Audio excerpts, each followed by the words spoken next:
నమస్కారం అండి. మనం ఇప్పుడు వెన్నకోట సుశీలాదేవి గారు రాసిన తల్లి రుణం అనే కథను విందామా? బస్సు దిగి సూట్ కేస్ పట్టుకుని నిలబడ్డాడు రవిచంద్ర. బస్సు దుమ్ము రేపుకుంటూ వెళ్ళిపోయింది. చుట్టూ చూశాడు రవి. ఉదయం 11 గంటల సమయం. వైశాఖ మాసం ఎండ అప్పటికే చిరచిరలాడుతోంది. కాసేపు నిలబడాలన్నా కనుచూపు మేరలో పచ్చని చెట్టు లేదు. ఇదివరకు ఈ బస్సు ఆగే చోట ఒక పెద్ద నిద్రగన్నేరు చెట్టు ఉండేది. బస్సు దిగగానే దాని క్రింద కాసేపు నిల్చునేవాడు. విశాలమైన ఆ చెట్టు నీడలో ఒక బడ్డీ కొట్టుండేది. పక్కనే ఊళ్ళోకి వెళ్ళడానికి సైకిళ్ళు ఉండేవి. సైకిళ్ళ దగ్గరే సైకిల్కు గాలి కొట్టే కుర్రాడొకడు, పంచర్లు వేసే కుర్రాడొకడు ఉండేవారు. బడ్డీ కొట్టు ముందు ఒక చిన్న బెంచి. దాని మీద కూర్చుని చుట్టక అలుస్తూ బడ్డీ తాతతో బాతాఖానీ కొట్టే మనుషులేరి వాళ్ళందరూ ఏమయ్యారు?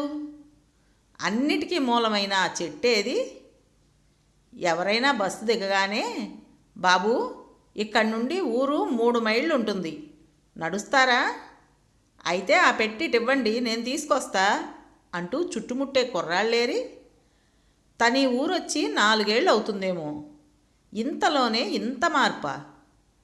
తను చూసిన ఊళ్ళన్నీ పట్టణాలు నగరాలు అయిపోతుంటే తన ఊరేమిటి ఇలా ఎడారవుతోంది? దాహంతో గొంతు మండుతోంది రవికి. చుట్టుపక్కల గుక్కెడు నీళ్లు దొరికేటట్లేదు. ఎర్రటి మట్టిని రేపుతూ వేడిగాలి రేగుతోంది. ఊళ్ళోకి వెళ్ళాలంటే 3 మైళ్ళు నడవాలి. తప్పదు కదా అనుకుంటూ సూట్ కేస్ పుచ్చుకుని డొంకదారి వెంట నడవసాగాడు రవిచంద్ర. కాలి కింద ఎర్రమట్టి నెర్రెలు వారడంతో చెప్పులు పగుళ్ల మధ్య ఇరుక్కుపోయి నడక సాగడం లేదు. చుట్టూ ఉన్న పొలాలన్నీ బీటలు పడ్డాయి. పంట కాలువలు ఎండి నెర్రెలిచ్చాయి. నిలబడ్డానికి చెట్టు కానీ తాగడానికి గుక్కెడు నీళ్లు కానీ కనపట్టంలే. ఇదేమిటబ్బా, పొలాలన్నీ ఇలా బీళ్లుపోయినాయి. బాట మీద ఒక్క మనిషి కనబడలా. ఏమైంది తన ఊరుకు? ఎందుకు ఇలా మారింది? పచ్చని పొలాలతో, పంట కాలవలతో, మనుషుల సందడితో కళకళ్ళాడే తన ఊరు ఎడారైందే. ఆలోచిస్తూ నడిచి గంట తర్వాత ఊరు చేరుకున్నాడు. ఊరు మొదట్లోనే తనిల్లు. వీధి తలుపు తెరుచుకుని విశాలమైన పెంకుటింట్లోకి అడుగుపెట్టాడు. లోపల అరుగు మీద కూర్చున్న పిల్లలు రవిని చూసి చిన్నాన్నొచ్చాడు అరుచుకుంటూ లోపలికెళ్ళారు.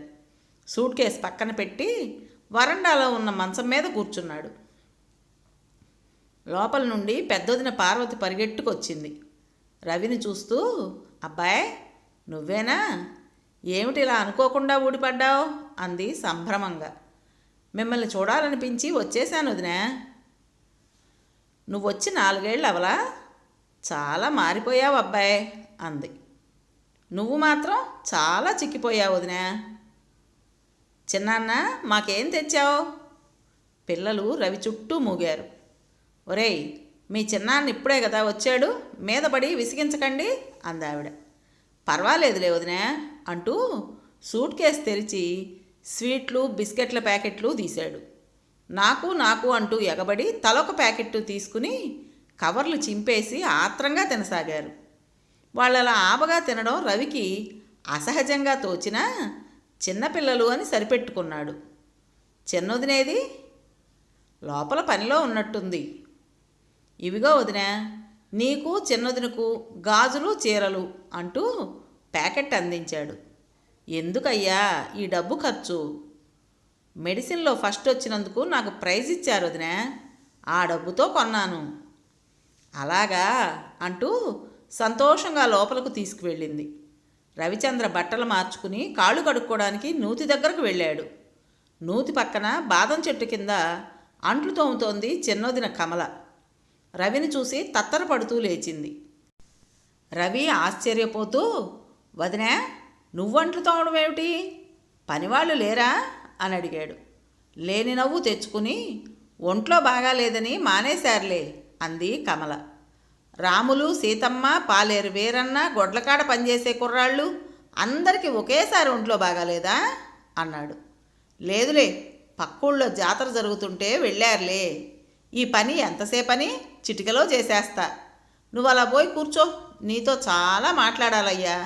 వచ్చేస్తా అంది కమల. రవి కాళ్ళు చేతులు కడుక్కుని వరండాలో మంచం మీద కూర్చున్నాడు. పిల్లలు స్వీట్లు తినడం అయినట్టుంది. కింద పడినవి ఏరుకుంటున్నారు. దొరక్కపోతే ఏడుస్తున్నారు. ఏమిటారా అల్లరి, బయటకు పొండి అని కసిరింది పార్వతి. అబ్బాయ్, కాస్త దాహం తీర్చుకో అంటూ మజ్జిగ గ్లాసు రవికి అందించింది. దానిలో నీళ్లే ఎక్కువ ఉన్నాయి. కానీ ఎండలో వచ్చిన రవికి అదే అమృతతుల్యంగా ఉంది.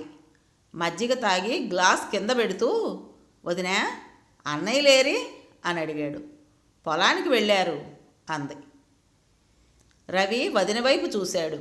పచ్చగా దబ్బపండులా మెరిసిపోయే వదిన నల్లగా పూచిక పుల్లలా అయిందేమిటో. వదినా, ఒంట్లో బాగాలేదా, అలా ఉన్నావే అని అడిగాడు. పార్వతి నవ్వేస్తూ, ఒంట్లో బాగానే ఉంది. చాలా రోజుల తర్వాత చూస్తున్నావుగా, అందుకే అలా అనిపిస్తుంది. నాకే నేను ఇంటి పట్టున హాయిగా ఉన్నా. పట్నం తిండి పడక నువ్వే చాలా చిక్కిపోయావయ్యా అంది. సరేలే, ఈ మధ్య నేను చాలా లావయ్యానని మా ఫ్రెండ్స్ ఎగతాళి చేస్తున్నారు. వాళ్ళని నీ దగ్గరకు తీసుకొస్తా అన్నాడు నవ్వుతూ. ఎవరిని తీసుకొచ్చేది?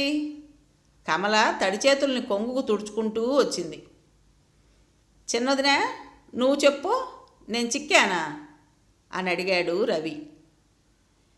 ఏమోనయ్యా, నువ్వు పట్నంలో ఏ పిల్లకి చిక్కావో నాకెలా తెలుస్తుంది అంది ఎంతో మామూలుగా. రవి క్షణం తెల్లబోయి ఆ తర్వాత పక్కున నవ్వాడు. వదినా, భలే ఎదురుదెబ్బ కొట్టావే. మరేం, వదిలంటే ఆషామాషీనా? ఇంతకీ మరిది నీ చదువు అయినట్టేనా అని అడిగింది కమల. మెడిసిన్ అయిపోయింది, ఫస్ట్ క్లాస్లో పాస్ అయ్యాను. కానీ ఇంకా నేను పైకి చదవాలనుకుంటున్నాను అన్నాడు. పార్వతి కమల ఒకరి ముఖాలు ఒకరు చూసుకుని గతుక్కుమన్నారు. క్షణం ఆగి పార్వతి అడిగింది, అయితే ఇప్పుడిప్పుడే నువ్వు డాక్టర్ ప్రాక్టీస్ పెట్టవా? లేదు వదినా, పై చదువులకు అమెరికా వెళదామనుకుంటున్నా. అప్లికేషన్ పెట్టాను. అక్కడ యూనివర్సిటీలో సీటు తప్పకుండా వస్తుంది. వచ్చే నెలలో పెడతాను. ఆ విషయం మీకు చెప్పాలనే వచ్చాను. అదీగాక అమెరికా వెళ్ళి మళ్ళా ఎప్పటికొస్తాను. అందుకే మిమ్మల్ని అందరినీ చూసి 2 రోజులు మీతో గడపాలని వచ్చాను. మళ్ళా ఎల్లుండి పట్నం వెళ్ళిపోతాను. అక్కడ చేయాల్సిన పనులు చాలా ఉన్నాయి. ఆ మాటలు వింటూ పార్వతి కమల శిలల్లా కూర్చుండిపోయారు. ఏం మాట్లాడకుండా కూర్చున్న వాళ్ళని చూసి ఆశ్చర్యపోతూ, వదినా, ఏమిటి అలా అయిపోయారు అని అడిగాడు. మళ్ళీ తనే అర్థమైనట్టు నవ్వేస్తూ, ఓ, నేను అమెరికా వెళ్ళిపోతానని బెంగపడుతున్నారా? ఏం చేస్తాం, తప్పదు వదినా. పెద్ద డాక్టర్నై పేరు ప్రఖ్యాతులు పొందాలంటే ఇంకా పెద్ద డిగ్రీలు పొందాలి. అందుకు అమెరికా వెళ్ళక తప్పదు. మా ఫ్రెండ్స్ అందరూ వెళుతున్నారు. ఈ 4 ఏళ్ళు నన్ను చూడకుండా ఉన్నారుగా, అలాగే గడుస్తాయి రోజులు. అయినా వదినా, ఇంకా నా మీద బెంగేమిటి? నేనేమన్నా చిన్నపిల్లాడినా అన్నాడు రవి. మరో 5 ఏళ్ళు ఎంతలో గడుస్తాయి రోజులు అన్నాడు. సంవత్సరంలో నీ చదువు అయిపోతుందని, ఇక నువ్వు ప్రాక్టీస్ పెట్టి డబ్బు సంపాదిస్తావని మీ అన్నయ్యలు అనుకుంటున్నారు అంది కమల. పార్వతి కమల చెయ్యి పట్టుకుని చెప్పొద్దన్నట్టు కళ్ళతో సైగ చేసింది. రవి అదేమీ గమనించలేదు. వదినా, ఒకప్పుడు ప్రాక్టీస్ పెట్టడానికి కేవలం డిగ్రీ సరిపోయేది. కానీ ఈ రోజుల్లో డాక్టర్ డిగ్రీకి విలువ లేదు. ఏదో ఒక దానిలో స్పెషలైజేషన్ చెయ్యాలి. ఫారిన్ డిగ్రీలు ఉండాలి. అప్పుడే డాక్టర్గా గుర్తింపు వస్తుంది, ప్రాక్టీస్ నడుస్తుంది. అందుకే నేను అమెరికా వెళ్ళొచ్చే వరకు ప్రాక్టీస్ పెట్టను. అక్కడ చదువు అయ్యి డిగ్రీ సంపాదించాక అప్పుడు ఆలోచిస్తా. అన్నయ్యలకు పొలాల్లో పనిచేయడం తప్ప ప్రపంచ జ్ఞానం శూన్యం. వాళ్ళిద్దరికీ నేను చెప్తాలే అంటూ మంచం మీద వెనక్కి వాలాడు. వదినా, నీ చేతి వంట తిని ఎన్నేళ్ళయిందో, ఆకలి మండిపోతోంది. త్వరగా వంట చేసి వడ్డిస్తావా? నాకేమిష్టమో నీకు తెలుసుగా అన్నాడు నవ్వేస్తూ. అలాగేనయ్యా. రా కమల అంటూ పార్వతి కమలను తీసుకుని లోపలకు వెళ్ళింది. ఇంటి ముందున్న వేప చెట్టు నుండి చల్లటి గాలి శరీరాన్ని తాకగా రవికి కళ్ళు మూతలు పడ్డాయి. అలవాటు లేని 3 మైళ్ళ నడక శరీరానికి బాధ కలిగించగా అలసిపోయిన శరీరం విశ్రాంతిని కోరింది. తిరిగి కళ్ళు విప్పేసరికి ఇంట్లో ఏదో గొడవగా మాటలు వినిపించసాగాయి. అమ్మా, అన్నం వండావుగా, మాకు పెట్టు, ఈ సంకట వద్దు. పడింది కన్ను. నాకు ఆలు కూర వేయి. అవి మీకు కాదు, చిన్నాన్నకి. నోరు మూసుకుని తినండి. మేం తినం. కంచం తోసేసిన చప్పుడు. వెధవ నిన్ను. చెళ్ళుమంటూ దెబ్బల చప్పుడు. అక్క నువ్వుండు, వీళ్ళకి నేను అన్నం పెడతాను. రండి సీను, రాజా ఇలా రండి, మీకో మంచి కథ చెప్తాను. రవికి ఆ గొడవ ఏమిటో అర్థం కాలేదు. లేచి లోపలికి వచ్చాడు. వదినా? పొయ్యి మీద నుండి గిన్నె దించుతున్న పార్వతి వెనుదిరిగి చూస్తూ, లేచావా అబ్బాయ్? రా, ఎండెక్కిపోతోంది, అన్నం తిందువు గాని. కంచం పెట్టింది. అన్నయ్యలు రాని వదినా, తొందర ఏముంది? పొలానికి వెళ్ళిన వాళ్ళు ఎప్పటికొస్తారో, వాళ్ళ కోసం ఆగడం దేనికి? అన్నం వడ్డిస్తూ అంది. ఆలుగడ్డల కూర, ఊరగాయ ముక్క, పప్పుచారు, అన్నం కలుపుకున్నాడు. ఇదేమిటి వదినా, నూకలన్నంలా ఉంది? ఏదో వాసన కూడా. ముఖం చిట్లించాడు రవి. పార్వతి నవ్వేస్తూ, ఒడ్లు ఇప్పుడేవో కొత్త రకాలు వస్తున్నాయిలే అంది. అన్నం తింటుండగా ఇందాక పిల్లల గోల గుర్తుకొచ్చింది రవికి. వదినా, పిల్లలకు కూర వేయలేదా ఏమిటి? ఇందాక గొడవ పెడుతున్నారు అని అడిగాడు. ఎందుకు వెయ్యను? వాళ్లకు చేసిన కూరలు పనికిరావు, ఇంకేవో అడుగుతారు అంది. వదినా, పల్లెటూరి విశేషాలేమిటి చెప్పు. ఏమున్నాయి, అన్నీ బాగానే ఉన్నాయి అంది పొడిగా. మన పొలాలు బాగా పండుతున్నాయా? నువ్వేమిటి సరిగ్గా తినడం లేదు, ఇంకొంచెం అన్నం పెట్టనా అంటూ మాట మార్చింది. వద్దు, పెరుగు వెయ్యి. పెరుగు లేదయ్యా, బర్రెలు చూడు మీదున్నాయి అంది. సరే. లేచి వెళ్ళి చేయి కడుక్కున్నాడు. మళ్ళా వచ్చి ముందు అరుగు మీద కూర్చున్నాడు. చుట్టూ చూశాడు. విశాలమైన పెరడు బోసిపోతున్నట్టుగా ఉంది. ఎందుకబ్బా ఇలా ఉంది? ఏమన్నా చెట్లు కొట్టేశారా? ఆ మూలగా గొడ్ల సావిడి ఉండాలే, ఏమైంది? ఒట్టి కర్రలు కనిపిస్తున్నాయి, పైన ఆచ్ఛాదం లేదు. బర్రెలు పొలానికి వెళ్ళుంటాయేమో, దూడలు లేవే. అన్న గొడ్ల సావిడి బాగు చేయించలేదే, అలాగే ఉంచేశాడు. ఏమిటయ్యా ఆలోచిస్తున్నావు అంటూ వచ్చింది రెండో వదిన కమల. గొడ్ల సావిడి అలా ఉందేం వదినా? కమల ఏదో అనబోతుండగా వెనకాలే వచ్చిన పార్వతి అందుకుంది. మీ అన్నలు పెద్ద షెడ్డు వేయించడానికి చూస్తున్నారు. ఇంతలో వీధి తలుపు తీసుకుని 2 కుర్రాళ్ళు వచ్చారు. మంచం మీద కూర్చున్న రవిని చూస్తూ, చిన్నాన్న ఎప్పుడొచ్చావు అంటూ పరిగెట్టుకొచ్చారు. ఆ 2 పెద్దన్నయ్య కొడుకులు. చిన్న నిక్కర్లు, పైన నీరుకావి చొక్కాలతో మట్టి కొట్టుకుపోయి ఉన్నారు.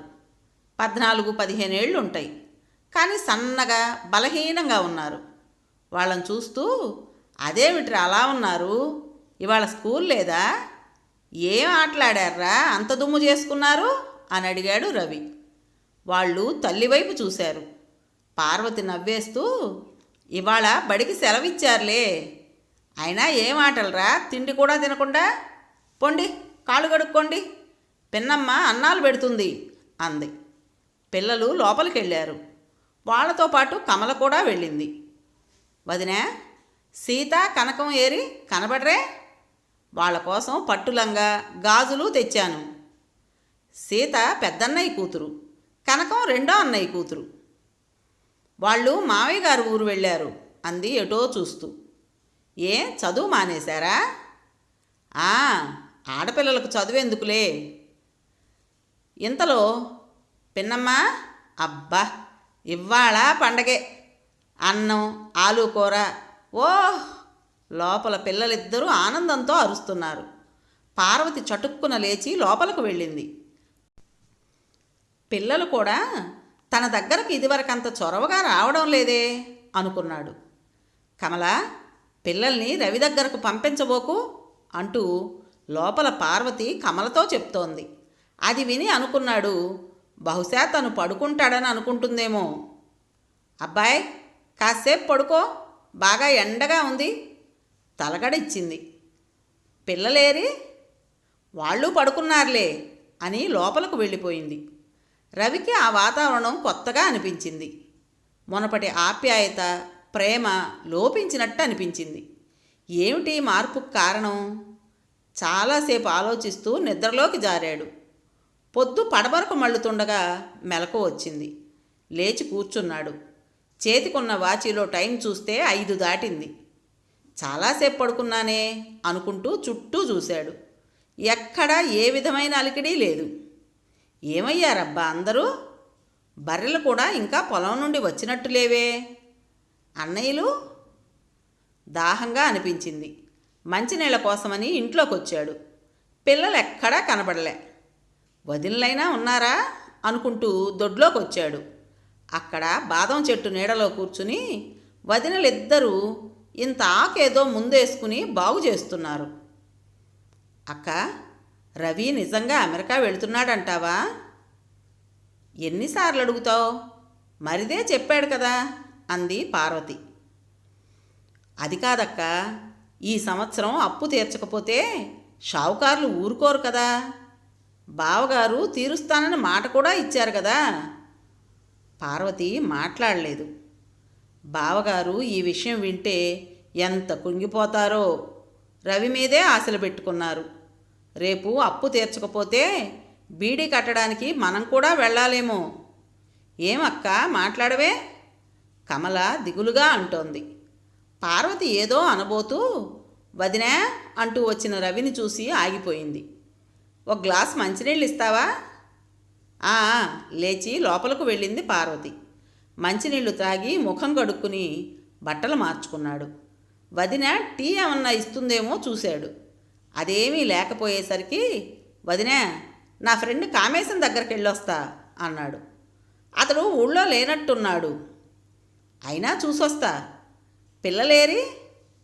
ఆడుకోవడానికి పోయారులే, త్వరగా వచ్చేయి అంది పార్వతి. రవి తలుపు తీసుకుని బయటకు వచ్చాడు. చుట్టూ చూస్తూ వీధుల వెంట నడవసాగాడు. ఊరు మునపటి ఊర్లా లేదు, మారిపోయింది. చాలా ఇళ్లకి తాళాలు వేలాడుతున్నాయి. ఇళ్ల ముందు ముగ్గులు లేవు. ఇళ్ల అరుగుల మీద మనుషులు లేరు. వీధిలో గొడవగా ఆడుకునే పిల్లలు లేరు. ఏ ఇల్లు సరిగ్గా లేదు. పెంకుటిళ్ళు పాడుబడిన గృహాల్లా ఉంటే పాకలు ఆకులు లేక బోసిగా ఉన్నాయి. అక్కడక్కడ ఇళ్ల ముందు ఒకరిద్దరు ముసలాళ్ళు కూర్చుని వీధుల వైపు చూస్తున్నారు. రవికి ఇదంతా ఆశ్చర్యంగా ఉంది. ఏమైంది తన ఊరుకు? ఏ మహమ్మారి పట్టి పీడిస్తోంది? నడుచుకుంటూ ఊరు చివరికి వచ్చాడు. ఒకప్పుడు అక్కడ ఒక పెద్ద చెరువు ఉండేది. ఇప్పుడు అది ఎండిపోయి నెర్రెలు వారింది. చెరువు అవతలి గట్టున పెద్ద గుంపు కనబడింది. ఊళ్ళో జనం అక్కడున్నట్టున్నారే. ఏ రాజకీయ నాయకుడైనా మీటింగ్ పెట్టలేదు కదా. ఎవరో ఏమిటో చూద్దాం అనుకుంటుండగా ఆ చెరువు మధ్య నుండి ప్రకాశం మాస్టారు గబగబా నడుచుకుంటూ వస్తూ కనపడ్డారు. రవి ఆయనకెదురుగా వెళ్ళి మాస్టారు అని పిలిచాడు. తలొంచుకొస్తున్న ఆయన ఉలిక్కిపడి తలెత్తారు. రవిని మాస్టారు. అలాగా. కండువా చాటునున్న వస్తువును మరింత దాచుకుంటూ బాగున్నావా? తొందరగా వెళ్ళాలి అని ముందుకు నడిచారు. ఏం మాస్టారు, ఎందుకంత కంగారు పడుతున్నారు? ఏం జరిగింది? మీరు చాలా చిక్కిపోయారు. ఈ ఊరు కూడా చాలా పాడైపోయింది. కారణం ఏమిటి మాస్టారు? రవి ప్రశ్నల వర్షం కురిపించాడు.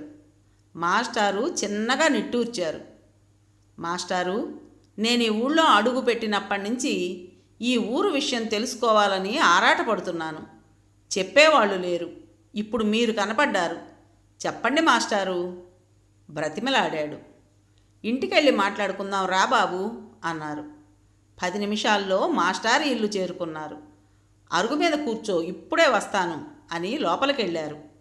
రవి కూర్చున్నాడు. మాస్టారి ఇంటి ముందు ఇదివరకు చక్కని పూలతోట ఉండేది. ఇప్పుడు ఒట్టి దడి మాత్రమే ఉంది. ఆవులతో కళకళలాడే దొడ్డి బోసిపోయినట్టుగా ఉంది. కొద్ది క్షణాల తర్వాత ప్రకాశం మాస్టర్ వచ్చి రవి పక్కన కూర్చున్నారు.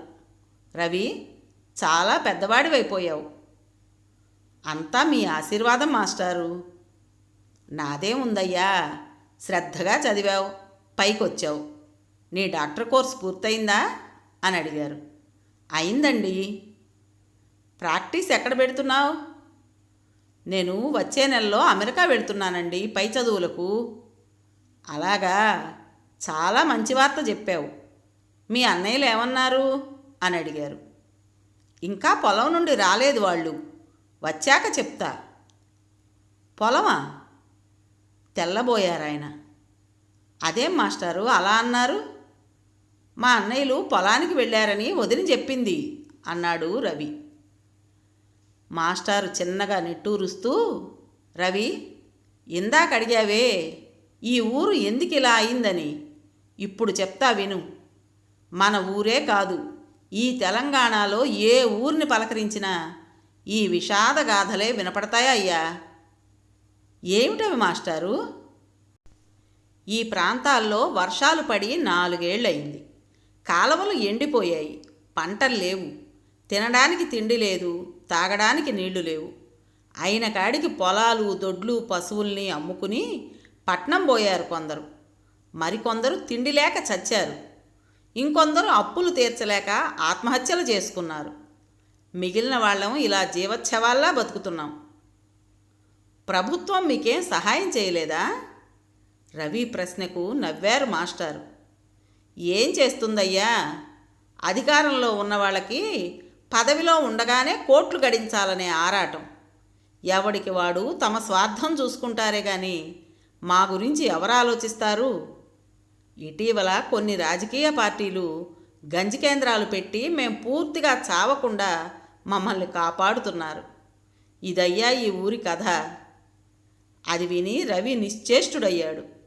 తన ఊరు పరిస్థితి ఇంత దారుణంగా ఉన్నా తనకేం తెలీదే. అన్నయ్యలు ఎప్పుడూ చెప్పలా? అదే అన్నాడు. మా అన్నయ్యలు ఈ విషయం నాకేం చెప్పలేదే. బహుశా ఇలా చెప్తే నీ చదువు మధ్యలో ఆపి వచ్చేస్తావేమోనని భయపడి ఉంటారు. అదే అయ్యుంటుంది. తను సెలవులకు ఊరికి వస్తానన్నా రావద్దని చెప్తూ పట్నంలో ఉండి బాగా చదువుకోమని ఉత్తరాలు వ్రాయడానికి ఇదే కారణమేమో అనుకున్నాడు రవి. అయితే మాస్టారు, మా పొలాలకి నీళ్ళు ఎక్కడి నుండి వస్తున్నాయి? మాస్టారు బాధగా నవ్వారు. ఇంకా మీ అన్నయ్యలకు పొలాలు ఎక్కడివయ్యా? ఎప్పుడో అమ్మేశారు. పశువుల్ని అమ్మారు, స్థలాలు అమ్మారు, ఉన్న ఇల్లు కూడా తాకట్టులో ఉంది. ఇన్నేళ్ల నీ చదువుకు డబ్బెలా వస్తుందనుకున్నావు? గుండె ఆగినట్టయింది రవికి. మరి వాళ్ళెలా బతుకుతున్నారు? బాధగా అడిగాడు. కొన్నాళ్ళు పొరుగుళ్ళో కూలి పనికి వెళ్ళారు. ఇప్పుడు 6 మైళ్ళ దూరంలో ఉన్న సిమెంట్ ఫ్యాక్టరీలో పనిచేస్తున్నారు. మగపిల్లల్లో పెద్దవాళ్ళిద్దరూ బీడీ పనిలో ఉన్నారు. ఆడపిల్లలిద్దరినీ పట్నంలో ఎవరింట్లోనో పనికి పెట్టారు. మీ అన్నయ్యలు పిల్లలు ఇప్పుడు గంజి కోసం కేంద్రంలోనే ఉన్నారు. మాస్టారు, ఇక చెప్పకండి, గుండెలు బద్దలైపోతున్నాయి. నాకు తెలియకూడదని ఎన్ని ఘోరాల్ని దాచిపెట్టారు. ఎంత భయంకరంగా ఉంది ఇంటి పరిస్థితి. ఇప్పుడు నేనేం చెయ్యాలి? రవి కళ్ళ వెంట నీళ్లు జారాయి. మాస్టారు రవి భుజం మీద చెయ్యి వేశారు. బాధపడకు రవి, కష్టమంతా నీకోసమేగా. నువ్వు డాక్టర్ అయితే వాళ్ళ బాధలన్నీ తీరిపోతాయని ఆశపడ్డారు. నువ్వు డాక్టర్ అయ్యావు, వాళ్ళ కోరికలు తీరినట్టేగా. రవి మాట్లాడలేదు. తను వాళ్ళ కష్టాలు తీరుస్తాడా? లేదు, తను చాలా దుర్మార్గుడు. ఇక్కడి పరిస్థితి పట్టించుకోకుండా అమెరికా వెళ్ళబోతున్నాడు. అక్కడి జీవితాన్ని గూర్చిన అందమైన కలల లోకంలో విహరిస్తున్నాడు. మాస్టారు కనబడి ఈ విషయాలు చెప్పకపోతే తనింకా ఆ కలల్లోనే విహరించేవాడు. వాస్తవాన్ని పట్టించుకునేవాడు కాదు. ఎంత ఘోరం జరిగేది. మాస్టారు, పొద్దుటి నుండి వదినలు ఎన్ని అబద్ధాలు చెప్పారు. మాస్టారు నవ్వుతూ, బహుశా మీ అన్నయ్యలు చెప్పమని ఉంటారు. ఇక్కడ మన ఆడవాళ్ళకి భర్తల మాటలే శిరోధార్యం కదా. రవికి వెంటనే అన్నయ్యల్ని చూడాలనిపించింది. వెళ్ళొస్తా మాస్టారు. ఉండు బాబు, గ్లాసుడు మంచినీళ్ళైనా ఇస్తా. ప్రస్తుతం నీళ్లతోనే మా అతిథి మర్యాద అని లోపలకు వెళ్ళారు. రవికి మాస్టారి ఇంటి ముందు పూలతోట ఎందుకు లేదో, దొడ్లో ఆవులు ఏమయ్యాయో అర్థమైంది. అన్నయ్యలకు పశువులు ఆరో ప్రాణం. వాటిని అమ్మేస్తుంటే వాళ్ళెంత బాధపడి ఉంటారో. రవి, ఇవిగో మంచినీళ్ళు. మొన్నటి వరకు ఇంటికొచ్చిన వాళ్లకు గ్లాసుడు మజ్జిగ ఇచ్చేవాళ్ళం. కానీ అమ్మాయి పెళ్ళికని ఆవుల్ని కబేళాకు పంపాల్సి వచ్చిందయ్యా. మాస్టారి కళ్ళు నీటితో నిండిపోయాయి. కండువా ముఖం మీద వేసుకుని బావురుమన్నారు. మాస్టారు, ఊరుకోండి, బాధపడకండి, మళ్ళా మంచి రోజులు వస్తాయండి. మాస్టారు తేరుకుని, నేనిప్పుడు మాస్టార్ని కాదయ్యా రవి, స్కూల్ లేదు, పిల్లలు లేరు. మాస్టారి గొంతు దుఃఖంతో పూడుకుపోయింది. మాస్టారి బాధ గుండెల్ని ద్రవింపజేస్తోంది. వస్తా మాస్టారు అంటూ గబగబా నడిచి ఇంటికొచ్చాడు రవి. బయట నొలక మంచం మీద కూర్చున్న అన్నయ్యలిద్దరూ గంజి కాబోలు తాగుతున్నారు. రవిని చూడగానే చేతిలో గిన్నెలు కింద పెట్టి, రవి, తమ్ముడు అంటూ ఆప్యాయంగా కౌగులించుకున్నారు. కుశల ప్రశ్నలయ్యాక, అన్నయ్య, పొద్దుటి నుండి కనపడలా, ఎక్కడికి వెళ్ళారు అని అడిగాడు రవి.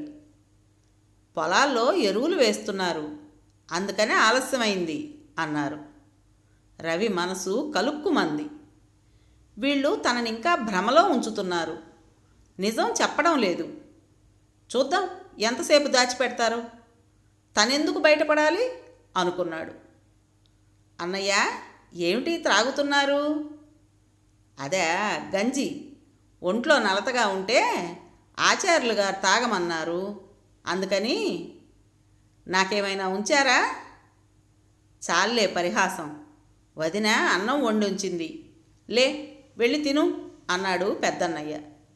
తింటాలే. మన పొలాలు, పశువులు ఎలా ఉన్నాయి అని అడిగాడు రవి. అన్నీ బాగానే ఉన్నాయి, కానీ నువ్వెక్కడికి వెళ్ళొచ్చావు అంటూ మాట మార్చాడు.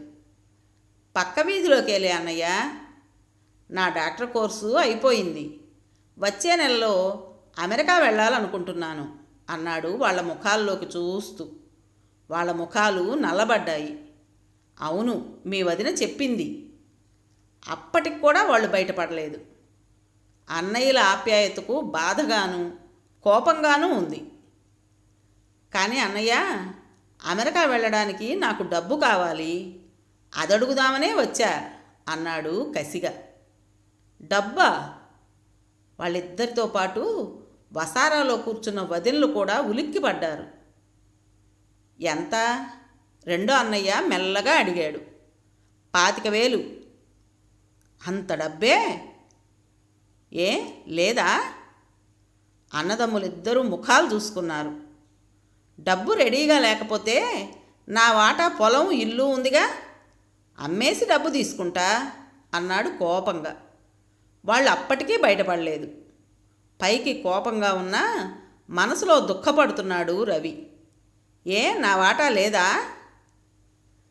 మొదటి సంవత్సరం నీ చదువుకు నీ వాటా పొలం అమ్మేశాంరా, అప్పుడు నీకు చెప్పే చేశాం కదా. వర్షాలు లేకపోవడం వలన పొలాలు బీళ్ళైపోయినాయి, ఎక్కువ ధర రాలేదు. ఓహో అలాగా? అలా అయితే మిగతా సంవత్సరాల్లో పంపిన డబ్బుకి ఏమమ్మారు? అన్నయ్యలు మాట్లాడలేదు. మరిది కొత్తగా మాట్లాడుతున్నాడు అనుకున్నారు వదినలు. ఏ మాట్లాడరే? మీ పొలాలు అమ్మేశారా? అబ్బా రవి, ఇప్పుడు అవన్నీ దేనికి? అమెరికా వెళ్ళడానికి నీకు కావలసిన డబ్బు ఎలాగో సమకూర్చి పెడతా, సరేనా? దిగులు పడకు పెద్దన్నయ్య అంటున్నాడు. రవికి మంటెక్కిపోతోంది ఆ ధోరణికి.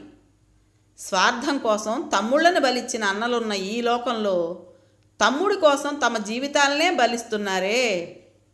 ఇటువంటి అన్నలున్న తనెంత అదృష్టవంతుడు. పొంగుకొస్తున్న దుఃఖాన్ని మనసులోనే దాచుకున్నాడు. ఇంత ప్రేమకు తను అర్హుడు కాడు. వీళ్ళ ఆప్యాయత, అభిమానం భరించలేకపోతున్నాడు. మరొక్క మాట అన్నగారి నోటి నుండి వింటే తన గుండె బద్దలైపోతుంది. ఇక తను సహించలేడు. లేని కోపం తెచ్చుకుని విసురుగా లేచాడు. ఏం చేస్తారు? 25,000 ఎలా సమకూర్చి పెడతారు?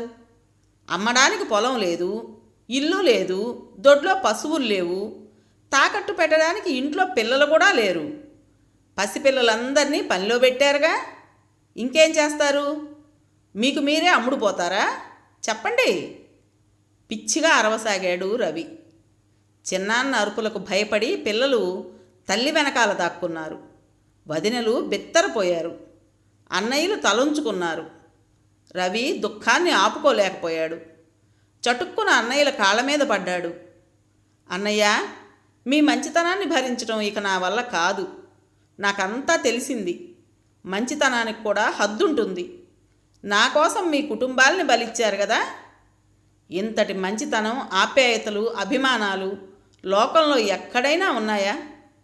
మీ స్థితి గమనించకుండా నేను మీ మీద నుండి నడుచుకుంటూ విమానం ఎక్కి విదేశాలకు వెళ్ళాలనుకున్నా. ఎంత దుర్మార్గుణ్ణి నేను! ప్రకాశం మాస్టారు అంతా చెప్పి నా కళ్ళు తెరిపించారన్నయ్య. నా కోసం ఇంత చేసిన మీ రుణం ఎలా తీర్చుకోగలను అన్నాడు దుఃఖంతో. రవిని లేవనెత్తి పక్కన కూర్చోబెట్టుకున్నాడు పెద్దన్న. తమ్ముడు, నువ్వుండే పట్నం విషయం నాకు తెలియదు కానీ మన ఊళ్ళల్లో, మన కుటుంబాల్లో ఇవన్నీ చాలా సహజమయ్యా. ఒకరి కోసం బ్రతకడమే నేర్పింది మన నేల తల్లి. ఇక్కడ అందరూ ఇంతే. ఇదేం గొప్ప కాదయ్యా. మనలో మనకు రుణాలేమిటి? మనమందరం మనం పుట్టిన నేల తల్లికి రుణపడ్డాం అన్నాడు. నువ్వు అమెరికా వెళ్ళడానికి మేం డబ్బు సమకూరుస్తాం అన్నాడు చిన్నన్నయ్య చటుక్కున అందుకుని. అన్నయ్య, ఇక నువ్వు ఆ మాట ఎత్తకు. నేను ఇక్కడ పుట్టిన వాడినే కదా. ఈ నేల తల్లి రుణం నేను తీర్చుకోవద్దా అంటూ నవ్వాడు రవి. అన్నలు స్థిమితపడ్డారు. వాతావరణం తేలికపడింది. ప్రొద్దుటి నుండి ముభావంగా ఉన్న వదినల ముఖాల్లోకి కాంతి వచ్చింది. అది చూసి ఆనందించాడు రవి. అబ్బా, నీ అరుపులతో మాకు గుండె జబ్బులు తెప్పించావు కదయ్యా మరిది అంది కమల. డాక్టర్ చిన్నాన్నున్నాడుగా, ఇక ఏ జబ్బు వచ్చినా పర్లేదమ్మా అన్నాడు కమల కొడుకు. అందరూ నవ్వుకున్నారు. కథ పేరు తల్లి రుణం. రచించిన వారు వెన్నకోట సుశీలాదేవి గారు. విన్నారు కదండి. మరి ఈ కథ మీకు నచ్చిందా? నచ్చినట్టయితే లైక్ చేసి మరో నలుగురికి షేర్ చేయండి. అలాగే ఈ కథ పైన మీ విలువైన అభిప్రాయాన్ని కామెంట్ బాక్స్లో తప్పకుండా తెలియజేస్తారు కదా. మరి ఇంత మంచి కథను మనకు అందించిన రైటర్ గారికి మనస్ఫూర్తిగా మనందరి తరపున ధన్యవాదాలు తెలియజేసుకుంటూ, కొత్త వాళ్ళు కనుక మన ఛానల్ చూస్తున్నట్టయితే తప్పకుండా సబ్స్క్రైబ్ చేసుకోండి. రేపు మరో మంచి కథతో మీ ముందుకు వస్తాను. అప్పటి వరకు ఉంటానండి.